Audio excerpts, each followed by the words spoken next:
Сәлеметсіздер ме?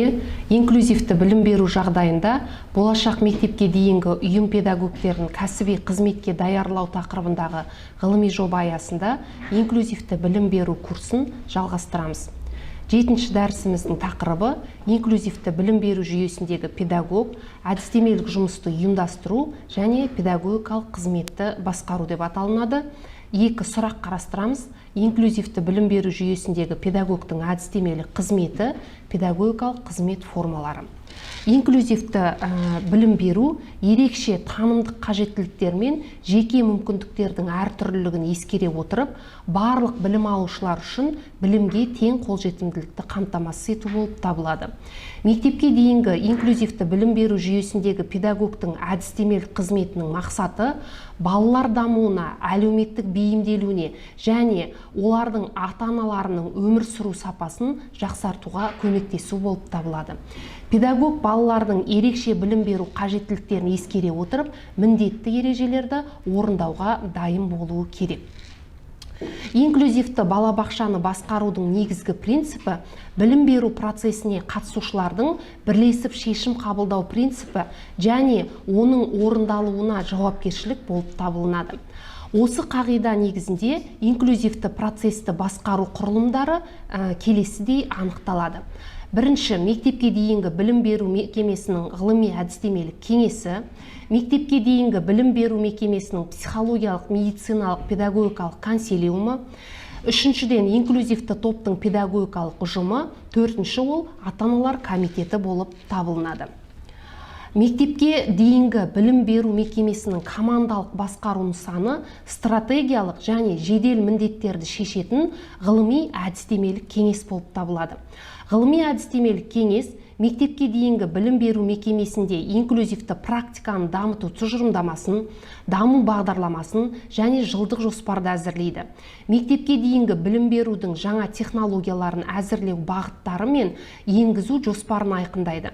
Инклюзивті практика саласындағы қолда бар тәжірибені жинақтайды, қажетті ғылыми практикалық материалдардың тізбесін айқындайды, инклюзивті мектепке дейінгі білім беру мекемесінің қызметін стратегиялық жоспарлауды жүзеге асырады. Сонымен қатар кеңес жедел міндетті шешімдерді шығаруға көмектеседі. Ол мектепке дейінгі білім беру мекемесіндегі жағдайды талдау, оған жедел әрекет ету, мектепке дейінгі білім беру ұйымдарының құрылымдылық бөлімшелерінің жоспарлары мен есептерін талқылау, мектепке дейінгі білім беру мекемесінің психологиялық, медициналық, педагогикалық консилиумы қызметін бақылау және талдау болып табылынады.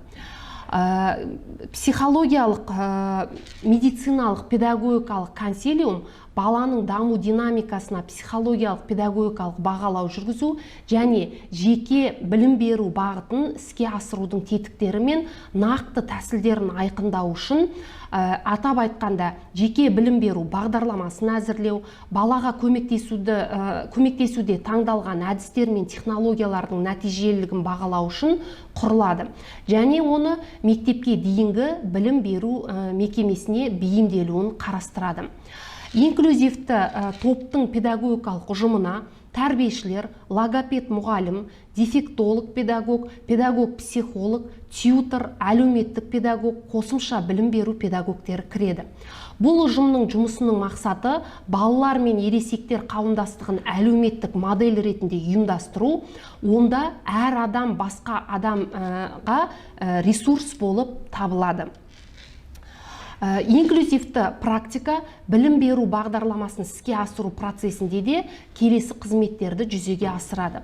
Яғни топтағы тікелей білім беру қызметінде логопедпен, педагог-психологпен, музыкалық жетекшімен жеке сабақтарда, микротоптардағы басқа балалармен қарым-қатынаста, қызметті ұйымдастырудың фронтальды нысандарында, балалар ата-аналар топтарында өзара іс-қимылды ұйымдастыру кезінде және мереке, ойын-сауық, конкурстар, бос уақыт кезінде көмекке келеді. Мектепке дейінгі білім беру мекемесінде ерекше білім беру қажеттіліктері бар балалар тобында тәрбиешілер, педагог, психолог, логопед, мұғалім, музыка жетекшісі қызмет атқарады.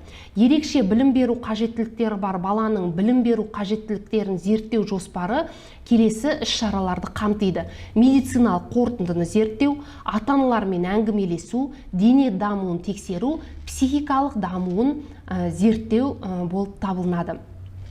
Әрі қарай педагог, психологтың басшылығымен мектепке дейінгі мекемеде белгілі бір мазмұнды дамытудың жеке карталары жасалады. Барлық мамандардың кәсіби өзара байланысының моделі ерекше білім беру қажеттіліктері бар баламен жұмыс кезінде белгілі іс-әрекетті жүзеге асырады.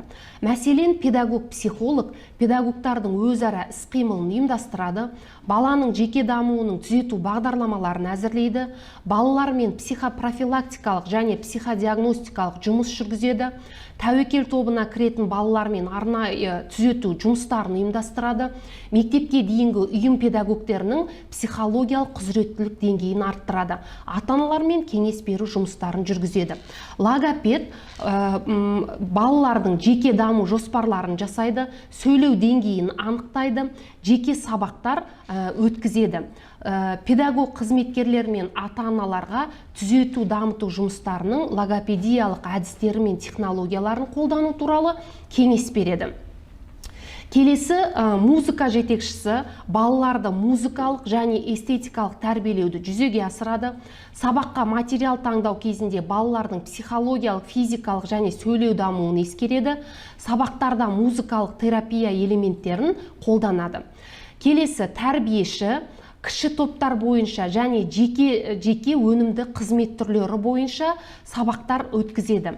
Балалардың бірлескен және өзіндік қызметін ұйымдастырады, мәдени гигиеналық дағдыларды қалыптастырады, жалпы моториканы дамытады, мамандардың балалармен жеке жұмысын ұйымдастырады, денсаулық сақтау технологияларын қолданады, топта қолайлы микроклимат жасайды, ата-аналарға кеңес береді.